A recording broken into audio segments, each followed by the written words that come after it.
Hi, everybody. It's Eric Murray from the sugarhuddle.com.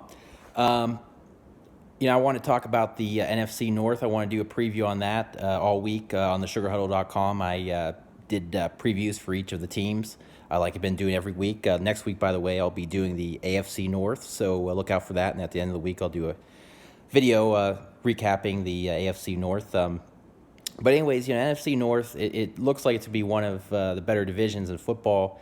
You have three teams that legitimately could finish with winning records. The Vikings, who obviously won the division last year, played the NFC Championship game. Packers, if Aaron Rodgers is fully healthy this year. And then the Lions, who, they were 9-7, made the playoffs a couple years ago, actually finished 9-7 again last year. New head coach there in Matt Patricia and some new coaching staff. And then even really the Bears, they were like 5-11 team last year, and they're a team that's in a rebuild, but they've got a new coach in Matt Nagy, and they're excited about him, and they're excited about Trubisky's development under him. Mark Helfrich, the former Oregon head coach, the offensive coordinator there. Vic Fangio, the defensive coordinator, has had some success in the past. You think about Jim Harbaugh and the Niners. So really, even the entire division could technically find a way to finish with a winning record. It could be that good of a division. But yeah, I just want to kind of go through it, go on down the line.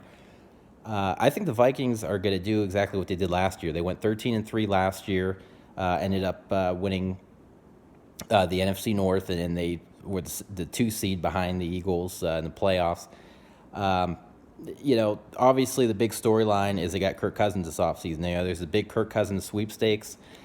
They gave him a 3-year, $84 million contract, but the big news about that is fully guaranteed, which you just don't see in the NFL. The way the NFL is structured, unless it's a franchise tag or some other sort of tag or like a 1-year type prove it deal, more often than not, that's it. They don't have fully guaranteed contracts for 3 and 4 and 5-year deals. And so, Cousins getting this deal, one thing I should mention is, the high draft picks that get the 4-year contracts, those are fully guaranteed. But other than that, veteran long-term deals aren't fully guaranteed. And so to see one of those, especially the quarterback, it's pretty wild. So obviously there's a lot of pressure and a lot of expectation that's going to be placed on Cousins. And the fact that, this team was able to do what they did with Sam Bradford and mainly Case Keenum. Bradford started 2-0, and Keenum went 11-3 down the stretch, plus the 1-1 record in the playoffs. Obviously, if they can do that, then you look at it and say, well, Cousins should be able to do it too. And so certainly, everybody's going to say, well, if Cousins doesn't win the Super Bowl this year, then this signing was kind of a bust. And in some ways, I can understand that. But one thing that does concern me about the Vikings is they're already off to a little bit of a rough start this offseason. Their offensive line, they finished, I think it was 7th in rushing last year. They're having a lot of line issues right now, to say the least. Joe Berger, one of their veterans, he retired this offseason. Pat Elflein and Mike Remmers both have been dealing with injuries, and there's no particular timetable when exactly they're going to come back. And, of course, the biggest news the other day is guard Nick Easton, who started, I think it was the last 12 games last season. He herniated the disc in his neck and had to have surgery, and it looks like he's basically out for the season. I've seen likely out for the season, which basically means he is out for the season pretty much. Now, Easton, and I touched on this on my last video when I was talking about training camp injuries, he's just a mediocre starter, but the fact that he's a starter continuity and you have all these other guys hurt, that's very, very discouraging. So Minnesota's got to be very, very worried right now, especially Kirk Cousins, because remember in Washington, when he was with the Redskins, they had no okay offensive line, they had no running game, defense wasn't very good, and then he comes to Minnesota, 7th ranked rushing attack, pretty good receiving core in Washington, but even better in Minnesota, and an unbelievable defense.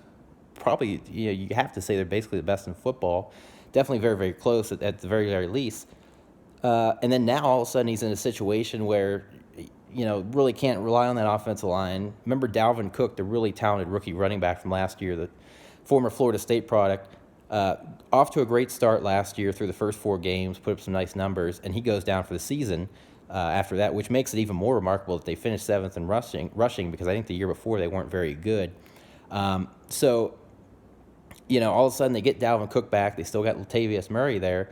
They still got that great receiving core, but now it's like if you have patchwork offensive line, Kirk Cousins doesn't, he's not a mobile guy, obviously. And so now you're asking him to really even do more, and it might be a pass-heavy team like he had in Washington, and he thought he was going to somewhat kind of go away from that. So I thought with a healthy enough line and a running game that could be top 10 again, he still had a shot to throw 30 or 35 touchdown passes with that offense. And they looked great the other day against the Broncos in preseason, but at the same time, I think now he's going to have to throw 30-some touchdowns just out of necessity, because I just don't know if this running game could be top 10 again if these line issues are going to continue on. So that could make or break their Super Bowl hopes. Now, speaking of that great defense, you had all these great guys like Daniel Hunter and Everson Griffin, great pass rush tandem. I think they combined for about 17 or 19 sacks last year, but they got even more pressure than that on the quarterback.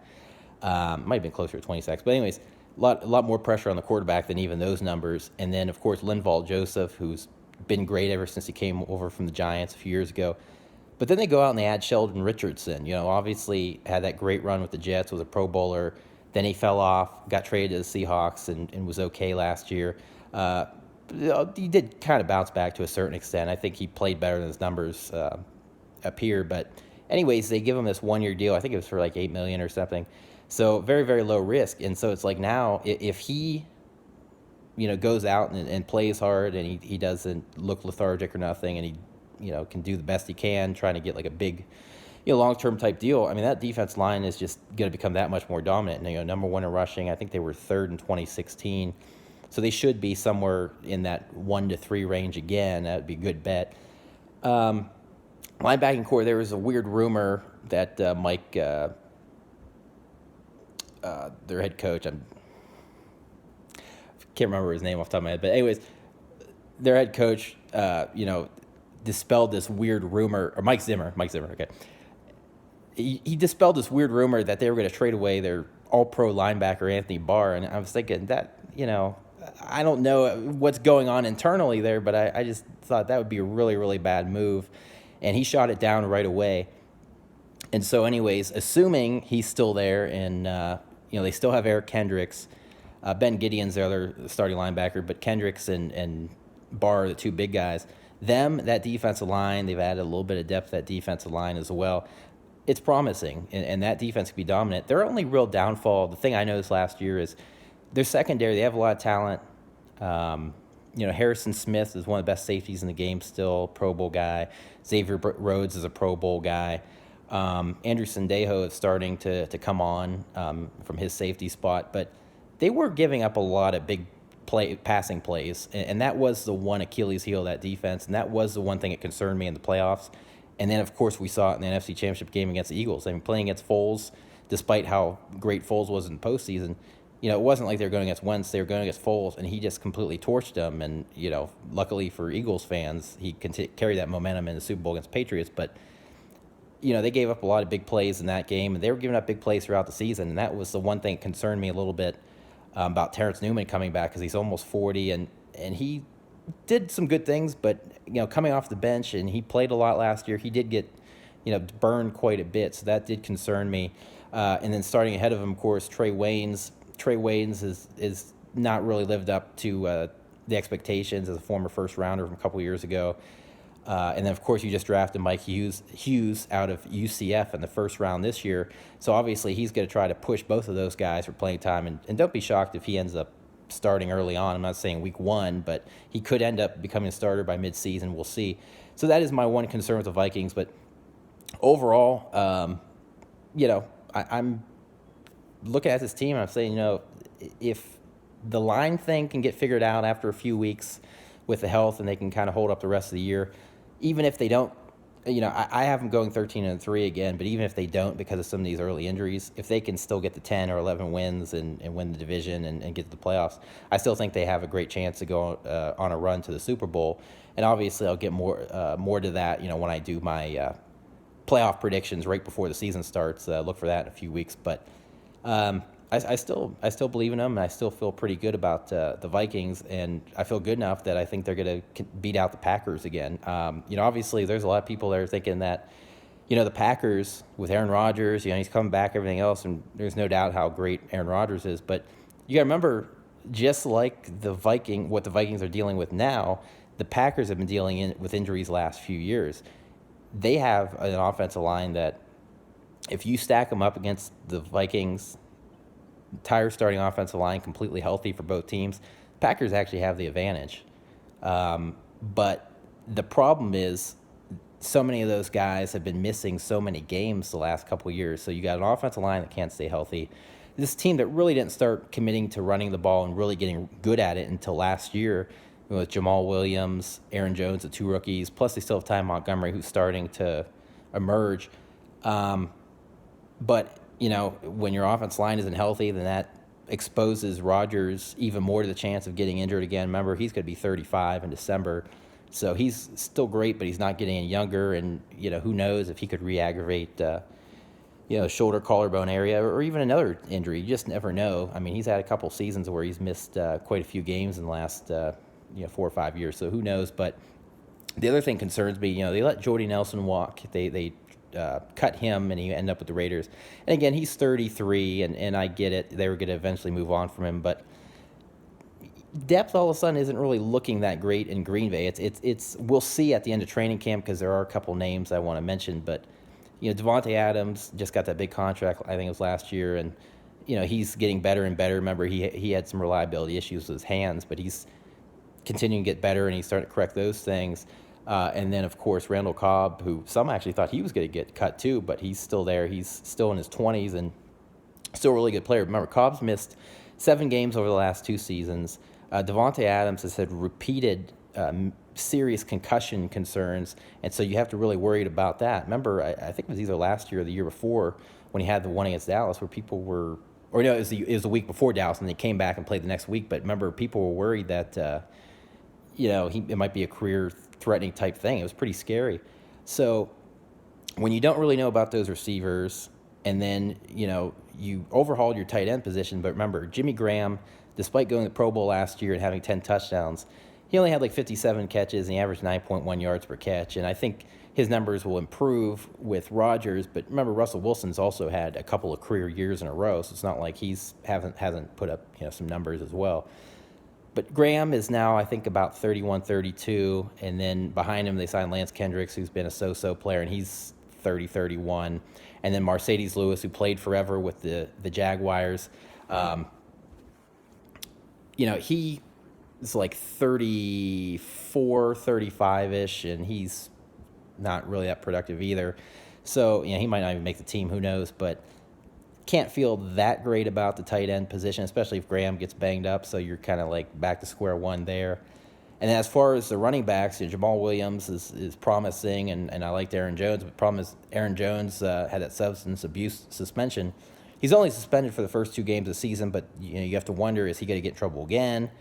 And then Ty Montgomery, is a good hybrid player, but who knows? Maybe he takes a step back. Although I have kind of heard some pretty good things about him in camp, but we'll see. But anyway, so even if Rodgers stays healthy, the personnel around him, especially the health side of it, just not a sure thing. And the problem is that extends to the defense as well.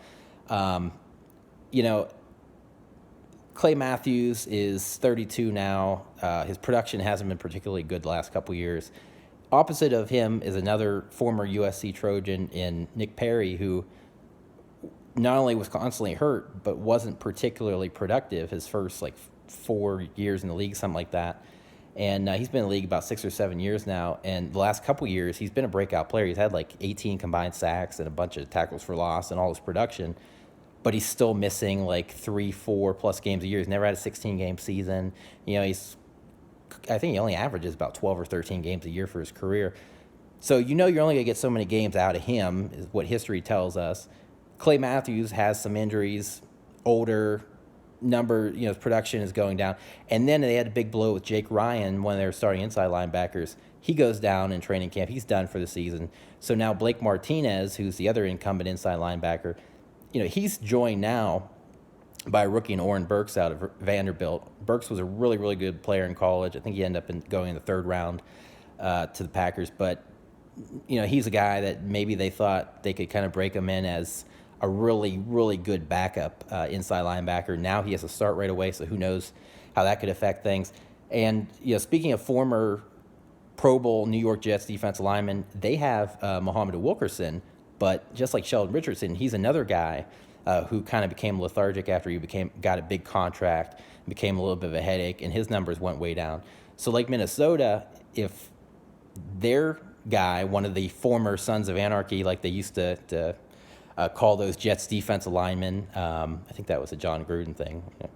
But anyways, if he continues to be lethargic, if he continues to just play when he wants to play, then you're not really getting anything out of him. Mike Daniels is coming off his first Pro Bowl guy I really like. I think he's about 29 now, so he's still pretty good. Kenny Clark's really emerging as a young nose tackle. Their depth is decent, but front seven, again, health, pass rush, the numbers aren't real great, and a lot of that, too, is because guys just aren't constantly available. And then secondary, one of the things I didn't mention, and I highlighted this throughout my article, that's actually how it kind of started off the article, is how it's kind of a new era, kind of a turning of the page in Green Bay, because remember, they have that new GM that's replacing Ted Thompson that they promoted internally.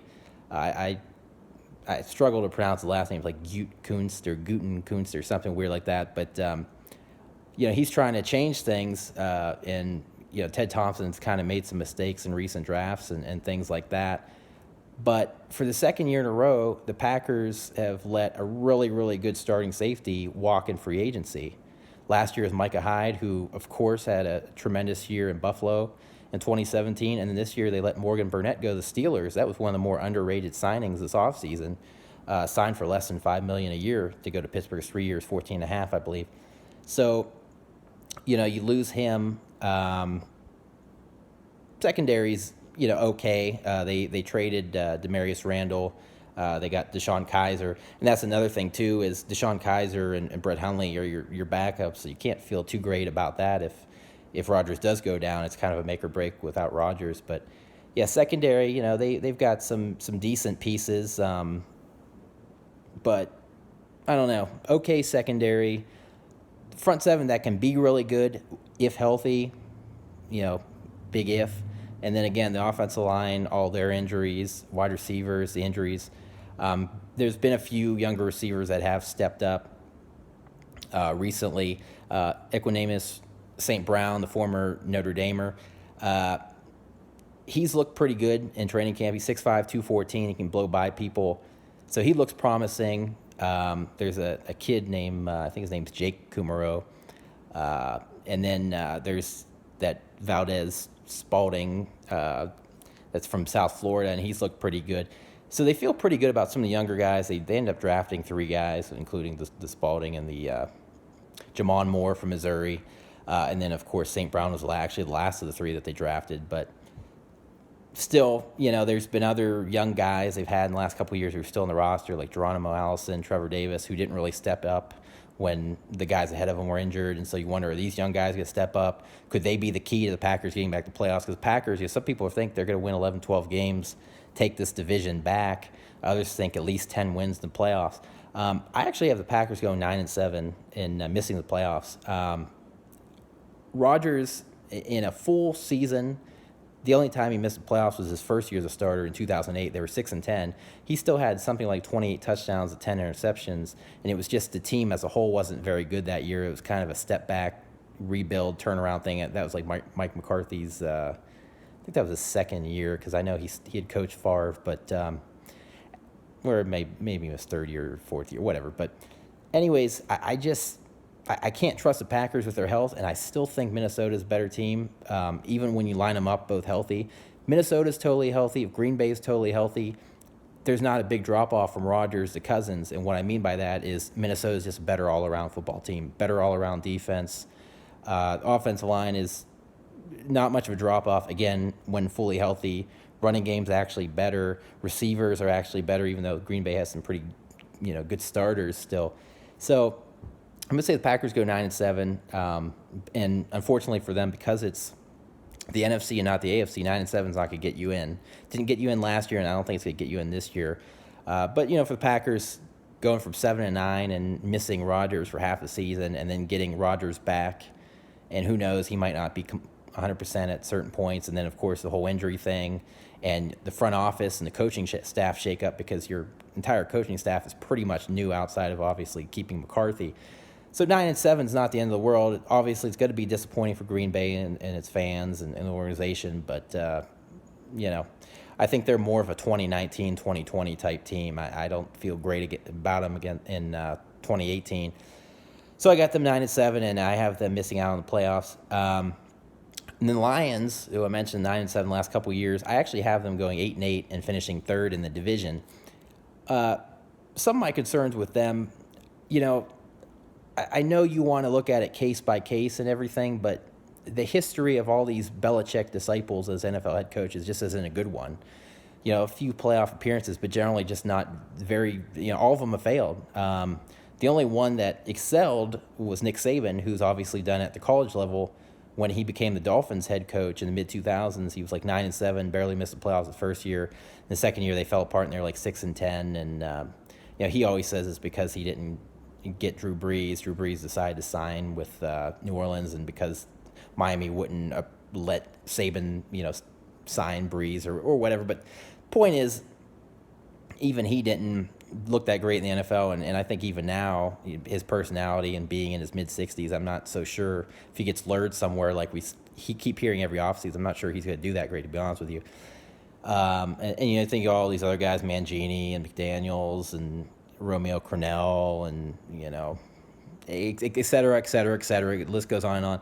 And the thing is, a lot of people praise Matt Patricia, and they said he's kind of the closest thing to Belichick in terms of his personality. Remember, he's like a literal rocket scientist, but I don't know. I just wasn't really overly impressed with him in New England. Belichick has so much control, so much power, that he kind of controls every facet of everything. So you really don't know how good the coordinators are, especially when they have to become the head coach. Belichick's obviously very fond of him and really encouraged him to go get a head coaching job. But at the same time, New England played a very, very extreme bend-don't-break defense. And again, I know he didn't have a whole lot of control over the personnel. And obviously he didn't make the Malcolm Butler Super Bowl decision either. But, too much bending.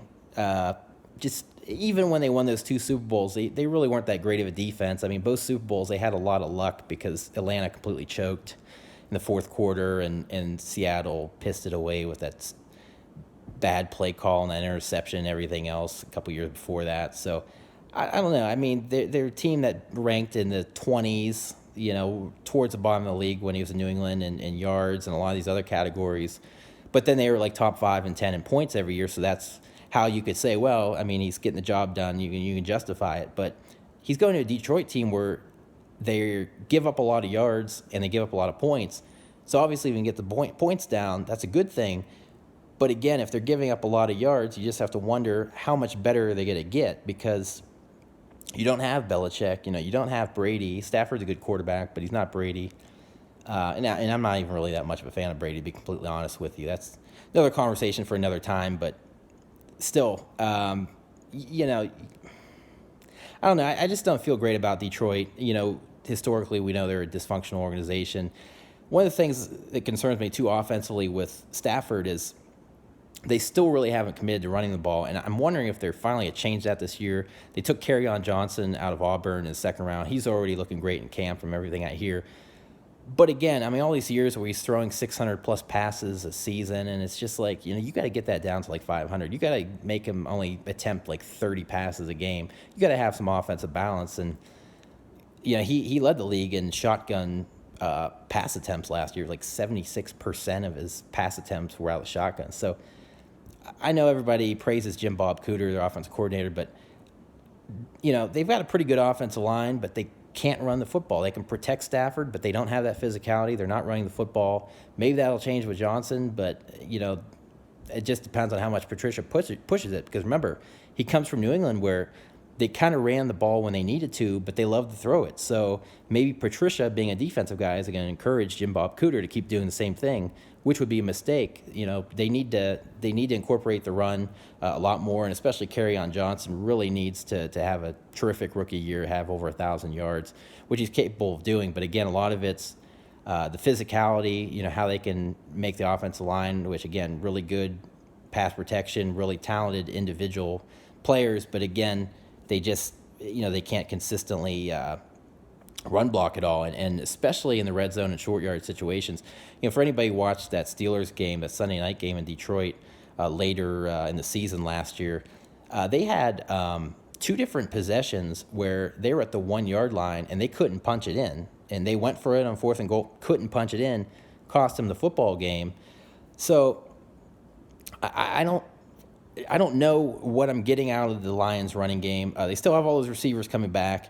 Eric Ebron, the tight end, for being such a disappointment, actually looked pretty good last year, but he's not there anymore. So there's a little bit of a void there. So I don't know, if I'm getting a more balanced offense and a more balanced running game. And then I don't know how much better, the defense is going to be. Because remember, outside of Ziggy Ansah, who was a Pro Bowler a few years ago and had another great year last year, didn't make the Pro Bowl, but he had like 12 or 12 and a half sacks. The team as a whole didn't have a whole lot of sacks. I think it was like in the low 30s or something like that. It wasn't a real great total. And so you have a guy, Matt Patricia, who played, Patriots defense that wasn't all about sacks, and he experienced firsthand a lack of a consistent pass rush or one dominant pass rusher the last couple years post Chandler Jones. So I'm just wondering how much is Matt Patricia really going to improve his team, and is he really a head coach material? I mean, I don't want to stereotype because he doesn't look like a head coach. He looks like a defense coordinator with his big beard and everything else and quirky personality, but I just don't know. I mean, a lot of these defensive hires, they get too conservative offensively and they want to just play defense and run the ball, but Matt Patricia is outside the box, which is good, but in a weird way, you almost need him to be a little bit like an old school defensive coordinator turned head coach. Like not Rex Ryan, but like Mike Zimmer, what Mike Zimmer is doing in Minnesota, where you're still throwing the ball a lot, but you're trying to balance that offense out, and you have the great defense. And it's worked so well for Zimmer and company in Minnesota, and they have a great shot at winning a Super Bowl. But Detroit, I don't think they're quite there yet. So I think Detroit needs another year. And maybe, again, I'm not real sold on Patricia long-term as a head coach. I don't know if he's really that much of an upgrade over Jim Caldwell. It's like Caldwell, he might be gone in 5 or 6 years, maybe 2 or 3 playoff appearances, but he still gets fired.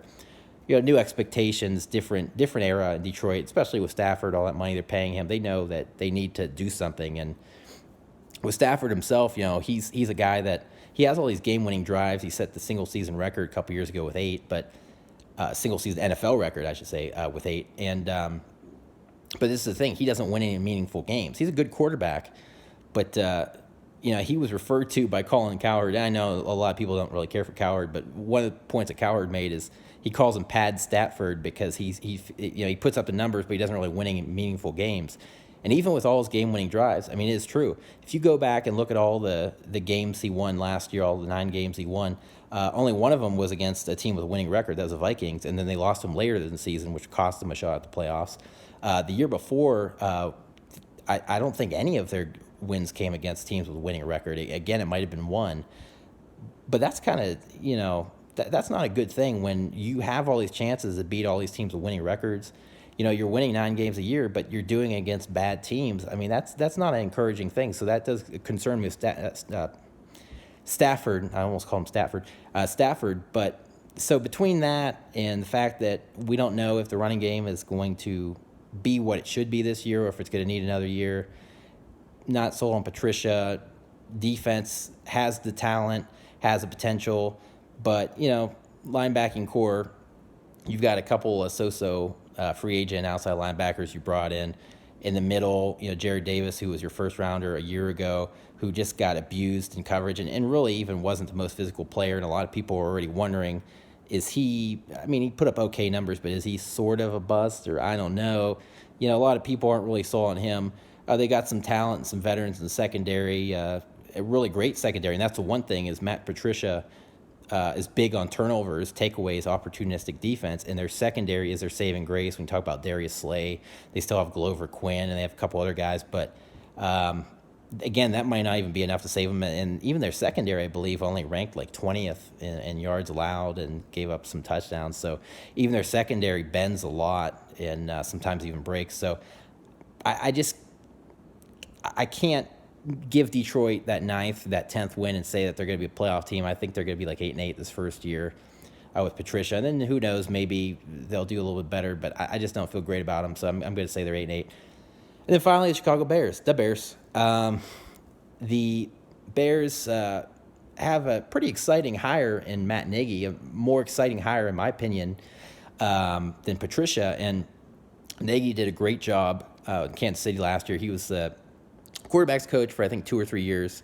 And then he was actually in Philly with Andy Reid as well. So he joins Andy Reid in Philly and then goes to Kansas City. And then last year was his only year as a coordinator. He's like 40 years old. So he is young, and there are concerns because he was only a coordinator for 1 year. But, innovative coach. I've never been all about the spread offense and stuff like that. But I think it is interesting bringing in Mark Helfrich, the former Oregon head coach, trying to kind of think outside the box. In a way, when you think about it, speaking of Helfrich, obviously he worked with Marcus Mariota when he was at Oregon, and we all know about how Mariota was a Heisman winner, and they went to the national title game that first year in 2014.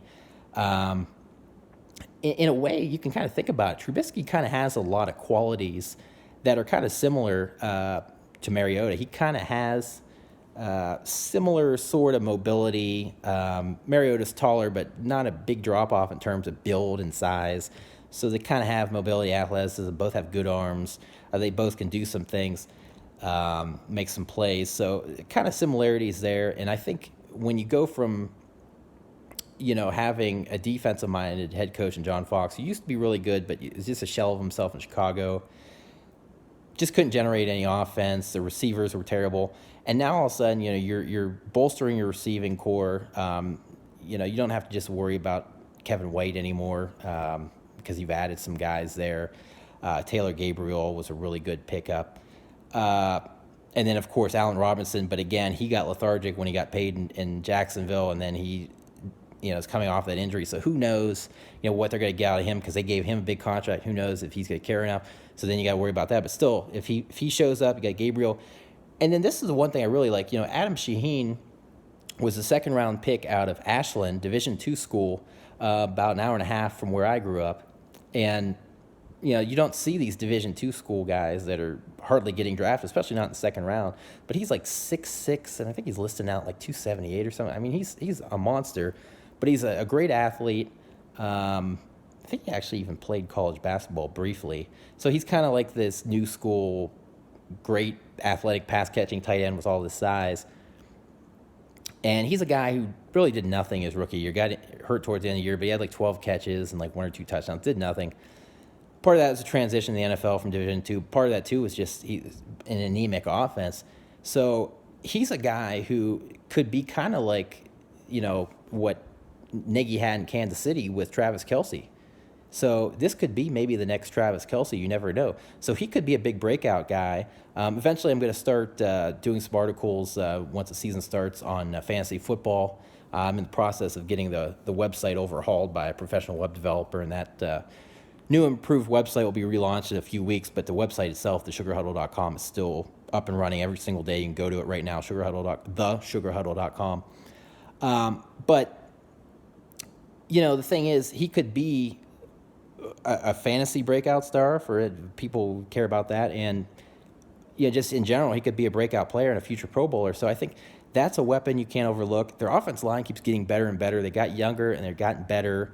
Kyle Long, of course, is still there, and they've got some other guys who are really, really talented. So, their offense line's on the rise. You've got Jordan Howard. I feel pretty good about the Bears, but again, because they've been in a rebuild, because you still aren't completely sure with Trubisky, and because you've got a new coaching staff, it's hard to really pick them to be that much better. So I got them going 6-10, which is, I think they were 5-11 last year. So 6-10, slight improvement in the win-loss column, but I think the general actual improvement is going to be far greater than the actual wins itself. They're going to make a lot of strides, I believe. And remember, they already had a strong defense. They had Danny Trevathan and all these other guys in their front seven. They're running a 3-4 now. Aaron Lynch is an interesting pickup. He's a guy who's been an underachiever. He's bounced around with a couple teams. He's coming from San Francisco. Remember, his defense coordinator, Vic Fangio, or actually he played his whole career in San Francisco, but Vic Fangio he worked with him that whole time in San Fran, so he knows what he can get out of him. So who knows? Maybe Aaron Lynch finally is a breakout player. Yeah, again, you still have a pretty good defensive line there. And secondary wise, I mean, you've got some pretty good guys. Eddie Jackson had that big game against Cam Newton, and he's looked pretty good. Adrian Amos is a decent player. And then, of course, you re-signed Kyle Fuller. Kyle Fuller, who, remember, it was kind of interesting because the Bears decided not to pick up his fifth-year option going into last season, and then he has a really, really good year. I think he only had like 2 or 3 interceptions, but he was like a lockdown corner. So now they gave him like this monstrous contract, so they could have waited an extra year if they had the fifth-year option. So be it. At least now they have them locked up long-term, but overall they're showing a lot of growth on that defense. And defense hasn't been the issue the last couple of years. The defense has been the reason why they've even won 4, 5, 6 games. It kept them competitive. They should have won a lot more games. And now the offense is starting to catch up, and I definitely feel good about Matt Nagy. But, again, I just really can't pick them to take that next step because it's still a loaded division. You just wonder, I mean, how many games will the Bears actually win in the division? Because you play the Vikings twice and you lose twice. You play the Packers twice, and let's say with Rodgers fully healthy, if you lose both those games, and let's face it, the Bears have been terrible against the Packers for the last several years, then all of a sudden, the best you can do is 2-4, but I don't think Detroit's going to get swept against Chicago. So if they split, so that's 1-5 in your division. So that means 10 other non-division games, you'd have to go 5-5 just to get to 6-10. So, which I think is possible. They don't have the hardest schedule in the world, but that's really all you can pick them to do. So some people say 7-9, 8-8. Some people are really kind of getting risky and say 9-7, which I just can't see. Because, again, we just don't know Trubisky, how much better he's going to be, and that's a big question mark. As far as their receiver depth, Kevin White, again, is he going to finally break out? They could use him, but their receiving core is still on the rise. Pretty obviously, their defense is still really good, but again, are they as good as Detroit? Probably not. Are they as good as Green Bay? As long as Rodgers is healthy, even with some of those injury issues that I point out, no, they're not as good as Green Bay. Definitely not as good as Minnesota, even with their health woes. Somebody's got to finish last in this division. I think it's the Bears, and again, a team that's going to have a lot of close games, a lot of games that they could easily win, like we've seen the last couple of years, but I think they're just going to keep giving away games because I just don't think they're quite ready to win yet. Again, another team, 2019, 2020, they could be a really, really good football team, and they could really turn into a perennial playoff team, maybe a Super Bowl contender, Super Bowl winner. You never know. The Eagles kind of came out of nowhere within the last couple of years. They're not there yet, so I'm going to say they go 6-10. Could be a little bit better, but I'm going to say 6-10. Still new coaching staff, just, who knows. But at the end of the day, that's the NFC North. Tough division and some really good teams that aren't going to make the playoffs because, again, it's hard to win in that division. Somebody's going to win, somebody's going to lose. So I like the Vikings a lot, even with the injuries. Packers, I just can't quite pick them to get in the playoffs, and I can't pick them to unseat the Vikings for this division, even with Aaron Rodgers back. But, anyway, so that's my assessment of the NFC North. As always, go to thesugarhuddle.com. I'm Eric Murray, and I will have the AFC North previews this week, and then I'll eventually have a video on that and probably some other stuff relating to preseason training camp. So just keep looking for that and go to the website and subscribe to my YouTube channel. So anyway, so that's that. Thanks.